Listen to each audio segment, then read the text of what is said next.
so much for tuning in to iRadio OUM.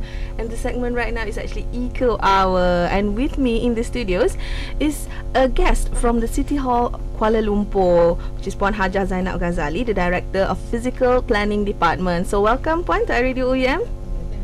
Okay, now today in today's installment of Eco Hour, Puan Hajah Zainab will share with us about this River of Life campaign. Now, if you are somebody who lives in Kuala Lumpur and you've never heard of the River of Life campaign, where have you been? You must be living under a rock. Now, but Puan Hajah Zainab, we need to address these people who might not be aware of this campaign. So, for the benefit of our audience, can you elaborate, please, on the River of Life campaign? Thank you very much for giving me the opportunity to share with the OUM community. Actually, River of Life is actually short form for one of the EPPs. I think EPPs is actually related to the new key economic areas which has been launched by the government in our economic transformation plan. I think most of us should be aware already that there are 12 NKEAs, new key economic areas in the economic transformation plan, and Greater KL Kuala Lumpur is one of them. So Greater KL Kuala Lumpur has identified 9 EPPs. Such as what you call greening KL, pedestrianizing KL, and then creating iconic places for KL, so that and then also to bring in major multinational companies into the city, to in the city and the region, so that we can boost our economy in line with our government's policy to be a developed nation by 2020. So River of Life is one of the EPPs, as I mentioned, and with this River of Life, we hope that we can actually complement other EPPs to position Kuala Lumpur to be to be top 20 livable cities in the world, and also top 20 in terms of economic achievement. So this is a very high aspiration. Target, aspiration. But I think today our position is actually number 75 ranking in the most livable cities. So we know that Kuala Lumpur is blessed with the river that passes through the city. Like many other major cities too. Actually, most cities started with the river, and Kuala Lumpur is also the same. So we have actually through the years have failed to treat our river. You know that today our rivers is actually a place where people dump rubbish, where you know where the penjaja or the hawkers throw in their waste into the river and so on. So actually, from the records that we got from the ID and other enforcement agencies that have worked with the river, actually we in general we have actually we throw about 175 kgs of rubbish into the river, but actually we managed to extract the rubbish about 10% of that. I see. So most of the rubbish actually either at the base of the river or sweep into the sea and so on. I see. Okay. So, and again, our river is very muddy. We call in general terms, in terms of very muddy because of the erosion and most of the construction work that happens on the upstream and so on. So there are a lot of factors that actually affects our river. So with this NKEA, we realized that we have to actually capitalize our river, optimize the value of the river, not just for to drain the water that comes from upstream, and also to drain flood, to contain flood and so on.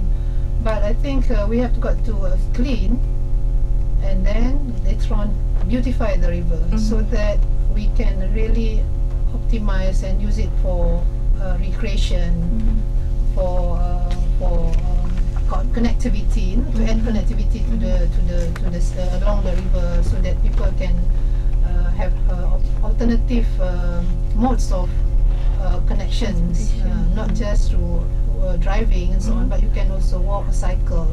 So because in actual fact, our river reserve in terms of the percentage of land use in the city is actually quite big. I think the river reserve is about 132 chain in most parts of the city. So if we combine all those river reserves, we can actually gain those land areas to add up to the green area in the city. Yeah, because KL being a very developed city, we are lacking in terms of open spaces. So actually green river reserves can add to the open spaces, can be activated, and then people can go there for recreation and so on.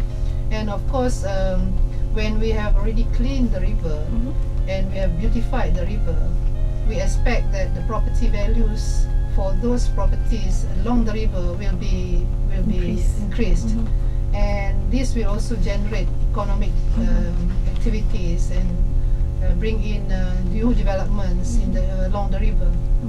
So with this realization, that's why we started this campaign for River of Life.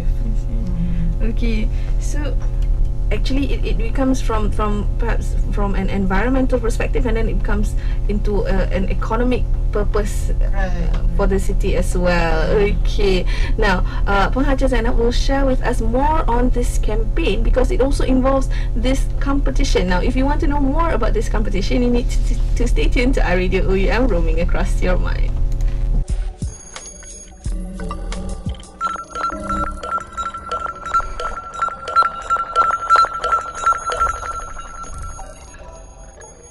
iRadio OUM, roaming across your mind. Thank you so much for still tuning in to Eco Hour today. In the studios with us is actually the Director of Physical Planning Department, City Hall Kuala Lumpur, Puan Hajah Zainab Ghazali, who is sharing with us about the River of Life campaign. Now Puan, I understand that the River of Life campaign is actually part of a bigger plan for the city. Can you share with us about this plan? Yeah, actually Kuala Lumpur has prepared our Kuala Lumpur City Plan 2020. That plan is actually a long-term plan, comprehensively encompassing the economic aspects, the social aspects, physical aspects, and infrastructural improvements for the city until 2020. So the River of Life is actually part of the environmental chapter in that plan. Of course, those chapters are actually interrelated. Although we're talking about environment, but good environment will bring in confidence to investors, to tourists to come into the city. So as I mentioned, this is one of the strategic direction that has been identified in this plan. We call it a blue corridor strategy. Blue corridor means corridors along the rivers. So in that plan, actually we have identified that each of the landowners who are adjacent to the river reserves has to contribute to the beautifying of the river. So other than the River of Life campaign, within a certain stretch of the river, actually City Hall has actually implemented this policy through our planning applications. So those developers or submitting persons who have submitted their plans to develop properties along those rivers are required to set aside 7 meters from the river reserve and beautify them, beautify those reserves, so that each of them later on will contribute to the more continuous beautiful river along all the river reserves in KL. So and again, we also encourage all these building developers to actually face the river.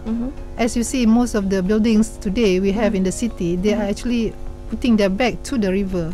So they don't. That's why they don't treat the river well. And then again, in terms of safety elements and so on, people don't feel safe to walk along the river because they're walking behind the buildings. So now we are actually reorientating the buildings. For those new developments, we require them to actually face the river, but for those who are actually doing renovations and so on, we encourage them to actually open up the backs to the river. So this is a bigger picture that we have in the plan, other than others like cleaning the river and other utility improvements along the river. And of course, together with that, we also encourage people to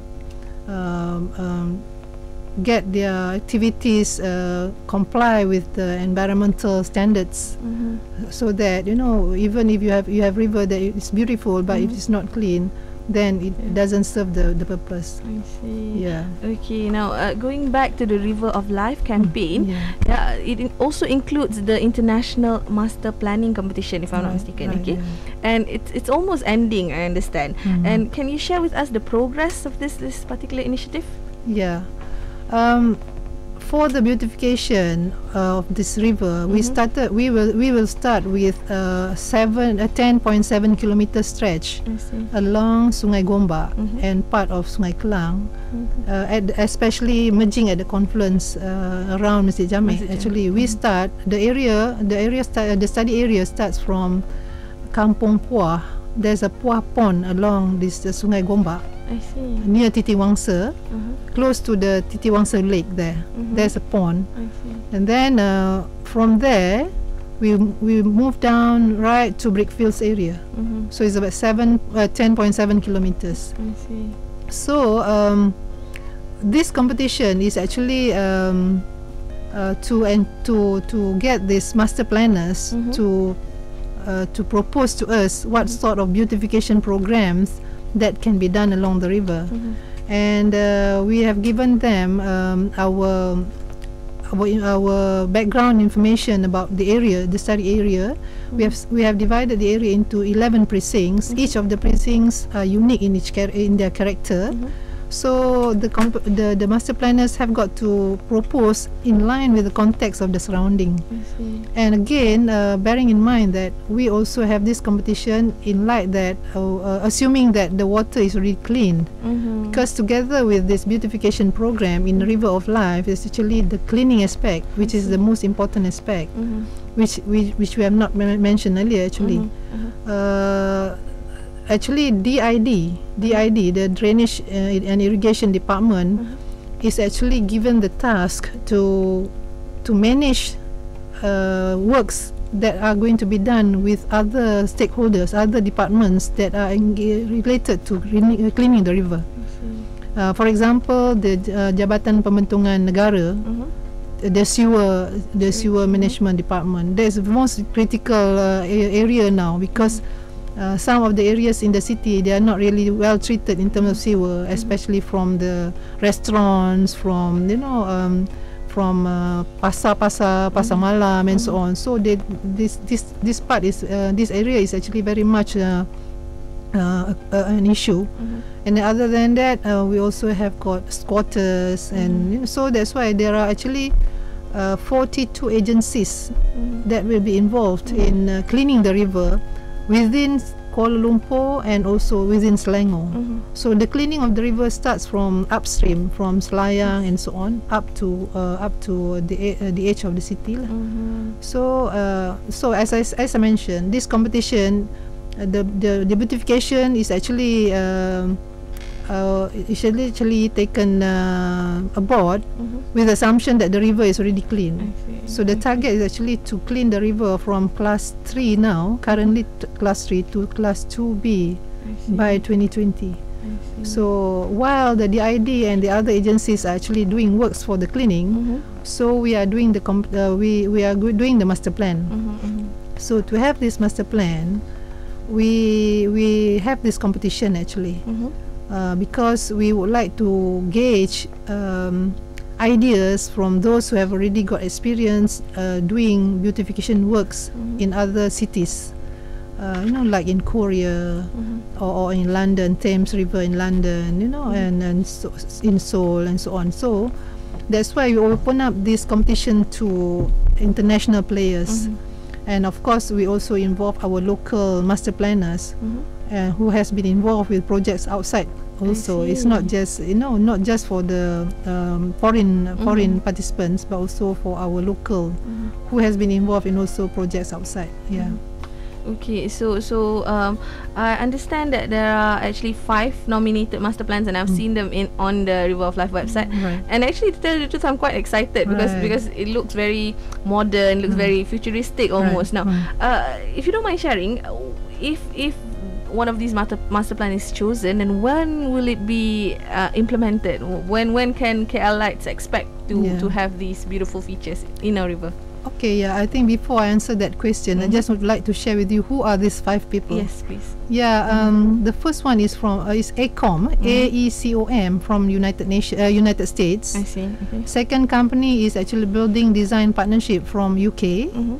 The third one is Korea Engineering Consult Corporation. Fourth is TR Hamzah and Young from Malaysia, and the fifth is AJC Planning Consultants from Malaysia too. I see. So as you mentioned, you have seen those presentations in the website.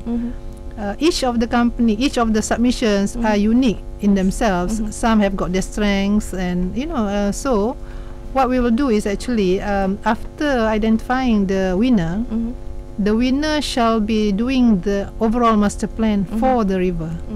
Actually, now we have the competition. We have got the ideas. So each of the ideas we will pick up the good ideas and practical to be implemented along our river. And then we will get the winner to do the master plan for us, and then also do detailed drawing for the phase 1 of the implementation. So probably we will decide to have precinct 7, which is around Masjid Jamik, to be the pilot area. Okay, so if you don't mind sharing, what are some of the criteria, some of the characteristics that you consider for the master plan? The master plan or the master planner? The overall River of Life campaign, the overall design that you're going to implement. What are some of the main characteristics? Yeah, as I mentioned, we have got our objectives tuned towards achieving the city plan, as I mentioned. So of course, firstly is we have to see that the elements that have been introduced in the river is actually practical and related to the climate and the water condition of our rivers. You see, because rivers in Korea and in UK, I think the biological quality is not the same as we have in Malaysia. That's number one, in terms of the engineering solutions that they have for the beautification, and how this beautification works have got to be related to the river, the water that we have. Number 2 is actually in terms of uniqueness. Of course, we mentioned that we would like to learn from other river works in other cities, but we don't want to have a duplicate. So we appreciate that they benchmark with other rivers, but when they come and do it something for KL, it has to be a KL river. We don't want to say, oh, this is like in somewhere. So KL river is KL river. So that's why we give a lot of weightage on originality of ideas. And of course, the second highest percentage of the criteria that we put in is actually in terms of creativity. So the elements that we, of course, and the third one is actually in terms of practicality. Sometimes you can have a very big grand master plan, but if it is too costly or not easily implemented, then maybe we will have to consider other things. Right, yeah. Right. So as I mentioned just now, when we do our master plan, we will pick up we do it in the context of mix and match. We can mix ideas from participant 1, 2, 3 and 4, and if it is feasible, we can mix and match these ideas into one plan for our river. Okay, so you have it. It's on the master plan that we have for our river. So something to look forward to with regards to our river. Okay, we're going to take a small break first. Puan Hajah Zainab will come again after the break to share with us more on River of Life, the rivers of KL, only on iRadio OUM, roaming across your mind.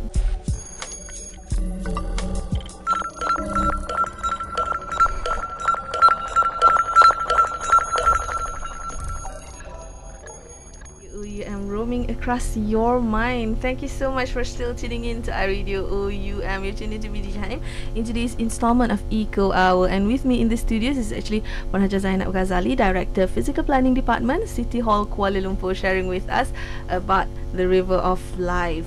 Now, the River of Life, like Puan Hajah Zainab mentioned, is actually a part of a bigger plan for Kuala Lumpur, for the city of Kuala Lumpur. And I understand that there's lots of features or elements to look forward to in the river, in the master plan that is going to be implemented. Can you share with us some of these features that we can look forward to? Yeah, as I mentioned, we would like to optimize the value of the river that we have. So from the Titi Wangsa area, we presume maybe one day we can actually walk along seamlessly from Titi Wangsa to Brickfields, and then through along with our nice pedestrian walkway or cycle tracks, and those probably children who want to go to school, they can just cycle or walk along the river, and the parents don't have to actually drive them to school and so on. So that's number one. I think that's basically the simplest scenario that we can see. Of course, the river will be lighted, will be actually beautified with elements that create dynamism. So we want our river to be a dynamic space where people can feel safe and interested to walk, and with the comfort that we provide through our safe walkways. So this will be an area where we can also bring in our tourists. So along the river, as I mentioned, there are 11 precincts. So probably along these precincts, each owner have got notes, special notes to really relate to the area behind the river. So these notes will be also interlinked and will be probably highlighted through special lightings or special kiosks and so on. So you can imagine the sort of environment that we can have along the river. And of course, with the building properties facing putting their front to the river, probably there will be also some kiosks for restaurants or eating places for people to have a rendezvous and sit down there to relax and have a short drink and so on. So we hope that, as I mentioned, you see today that people, especially tourists, they only visit our tourist spots using the roads. But actually we have the river right in the middle of the city, which actually breaks the city from one side to another. So we hope that these people can actually, this river can become the connector between both sides of the city, from the shopping areas along Jalan Tuanku Draman and Brickfields to maybe the Lake Gardens area, and then with the crossings where people can walk through from one area to another. So this is a scenario that we hope to see in future, and of course with the success of this area, we hope that we can continue to other parts of the river. Okay, now when you shared earlier that almost 200 kilos worth of rubbish is being thrown into our rivers, okay, and only 10%, about 10% is collected. Now the thing is, are Malaysians in general, are they aware of the damage that they're doing to the river? Because it doesn't matter how beautiful we make the rivers, all the amenities and all that, but if the river is dirty, like I mentioned earlier, it's not cleaned, then there's no point. Okay, so in general, are Malaysians aware of what they're doing to the river? Yeah, I think this River of Life Beautification Master Plan, to me, is the big start to create this awareness among our public. So we, together with the competition, we have also launched this River of Life and the PM actually has launched it on the 1st of July. So we got a very big crowd on that day, especially among the people who lives along Jalan Gombak River. So we invited them, and then they came, and then we actually disseminate this idea about beautifying and cleaning the river, and also talking about the master plan. And we have displayed our master plan in an exhibition.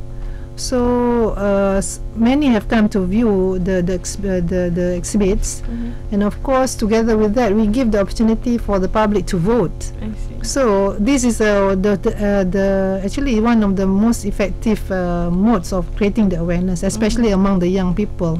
So we actually provided 20% of the marks for the public. So their votes will account to 20% of the overall score for the competition. So currently, I think we receive a good response from the public in our e-voting system, and also in our manual voting. So from there, we will continue to promote the idea of cleaning and beautifying the river, and also telling the message of each one of us, whoever they are, has got responsibility to clean and to take care of the river by not throwing rubbish. That is the first step, by not throwing rubbish into the river. And of course, we also have worked with NGOs. We will work with NGOs and also community groups, especially those who are along the river, to actually maybe take care of the river through an angkat program and so on. So we are planning to have an overall master plan of to get the public be involved in the whole exercise. And this is not just a one-time program. It has to be a sustainable program, because it is actually a long-term program. As I mentioned, River of Life program is actually up to 2020. So this is just the start. So we hope that this good start will actually be continuously shared with the public. So we hope that OUM also will play their role in actually sharing with us, to become the medium for us to share with the public. Okay, so that's on the River of Life. Now, still a little bit more to share with you on iRadio OUM, but we're going to take a small break first. Don't go anywhere. Stay tuned to iRadio OUM, roaming across your mind.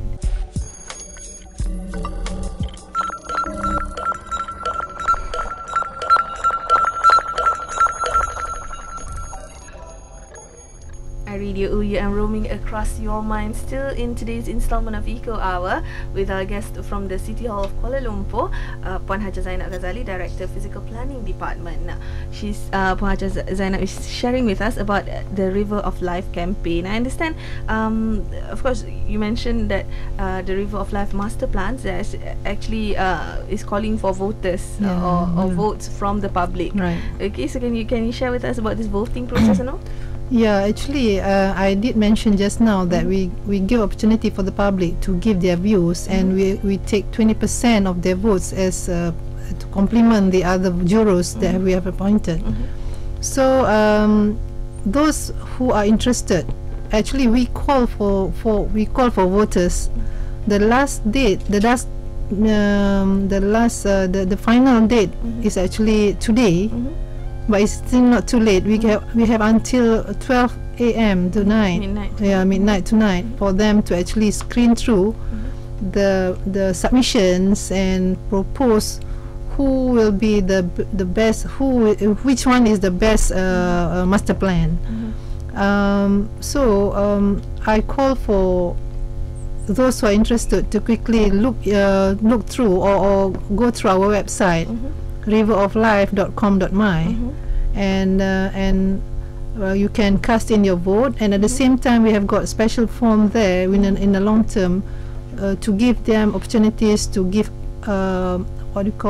give their views on what additional aspects of the master plan that can be included. So because this master plan, of course, we mentioned about getting the winners, but it is just a start. As I mentioned, actually we will prepare a master plan later on, And when we prepare the master plan, again, we will actually engage the public, especially those who are staying along the river. We might have special workshops to gauge views from the public, and we open this session to as many as possible who are interested. So we will announce the winner on 1st of August, which is next Monday, coming Monday. And from there on, we will know who will be the winner and who will be doing the overall master plan for the river. I see. Yeah. Okay. So, Puan, what can we, KL citizen, KLites, what can we do to help with the River of Life campaign to make it a success? Yes. Firstly, is actually, as I mentioned, to help in the master plan. We have got ideas from the 5 master planners, but we do not want to miss our public's view. So that's why we would like we plan to have these workshops and involving the various stakeholders. Firstly, of course, those people who lives along the river. We have got to go from one parcel to another, engage them. What do you expect? Beautification works that will happen along the river in your area, maybe the schools, maybe the business community, and then of course also we will also engage NGOs who are especially very much interested. We have got a few NGOs who are already calling us to say that we would like to work with City Hall on how to beautify the river. I mean, what elements that can be added in to beautify the river. So from these views, the master planner who is doing the master plan has got to incorporate these views together with what other views that we have got from the master plan that we have already received, you see. So it's very much our public's the river is actually, the master plan is actually our master plan. It's not the master plan by somebody, it's our master plan. So we hope that the public will be aware of this program, which we will be announcing very much maybe in one or 2 months time. So from then on, we will as I mentioned just now, we have got our overall master plan in promoting public engagement. So all the agencies like DID, the JPP, other in Selangor or in Selaya and so on, we have, each of us have got to put together an overall a master plan of how we engage our public in our area, in the sectors that we are involved in. So this whole idea will be packaged as one master plan, and we will actually do this public engagement as a continuous process, as I mentioned. So again, when we do this public engagement master plan, we might even involve the public. So what sort of commitment that they can actually give to the overall project. So who are they, and we will actually record them, and then record what they want to do. What are their responsibilities, and what are the outputs that they will actually deliver within certain periods of time. So we hope that through what we have planned, I think we can achieve a successful, beautiful, and clean river for the city in future. Okay, but we're almost at the end of our session. So if there's only one thing that you'd like to share with our audience about the River of Life campaign, what would it be? We have to love our river. We have to love our river, and we have to appreciate the river because it's a natural asset that we have in our city. So through this River of Life campaign, we hope that we can inculcate this sense of responsibility and sense of commitment among the public. Okay, so thank you, Puan, for sharing with us about the River of Life campaign. I sincerely hope that all of you listeners out there, you will share your input, you'll share your views with for the River of Life campaign. So thank you, Puan Hajah Zainab Ghazali from the City Hall, Kuala Lumpur. Okay, to the rest of you, stay tuned to iRadio OUM. More interesting segments are up ahead.